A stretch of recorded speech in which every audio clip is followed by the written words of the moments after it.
നടന്നത്.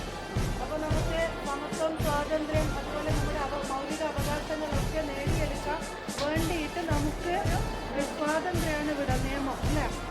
അപ്പോൾ അതിന് ആ ഭരണഘടന അത് ഞാൻ കണ്ടില്ല എന്ന് നടിക്കാൻ നമുക്ക് ആവശ്യങ്ങളെ പരിരക്ഷയിൽ ഇന്ത്യ ഇന്നും ഭദ്രമായി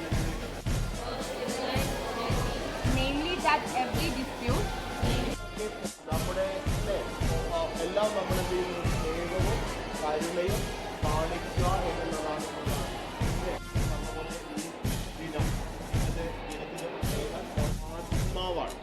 നമുക്കറിയാം നമ്മളെല്ലാവരും രാജ്യത്ത് ജീവിക്കുന്നതും നമ്മൾ രാജ്യത്തിൻ്റെ